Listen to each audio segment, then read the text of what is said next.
ইউক্রেনের সঙ্গে যুদ্ধ শুরুর পর রাশিয়াকে ড্রোন দিয়ে সহযোগিতা করে ইরান। সে সময় বিশ্বজুড়ে তেহরান মস্কোর সম্পর্ক ছিল বেশ আলোচিত, আর তাই ইসরায়েল ও যুক্তরাষ্ট্র কর্তৃক ইরানে হামলার পর রাশিয়া কেন তার বন্ধু দেশের পাশে দাঁড়াচ্ছে না তাই এখন আলোচনার বিষয়।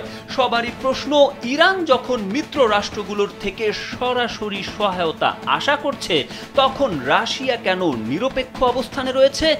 অবশেষে এ নিয়ে মুখ খুললেন রুশ president Vladimir Putin. Saint Petersburg আন্তর্জাতিক অর্থনৈতিক ফোরামে এক প্রশ্নের জবাবে পুতিন বলেন, আমি আপনাদের দৃষ্টি আকর্ষণ করতে চাই, প্রাক্তন সোভিয়েত ইউনিয়ন ও রাশিয়ান ফেডারেশন থেকে প্রায় 20 লাখ মানুষ বর্তমানে ইসরায়েলে বসবাস করছে। Original product, best service and best offer.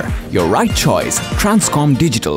এটি আজ প্রায় একটি রুশভাষী দেশ। নিঃসন্দেহে রাশিয়ার সমসাময়িক ইতিহাসে আমরা বিষয়টি সর্বদা বিবেচনায় নেই। তিনি বলেন, ইসরায়েল ও মুসলিম বিশ্বের সঙ্গে রাশিয়ার দীর্ঘদিনের বন্ধুত্বপূর্ণ সম্পর্ক রয়েছে।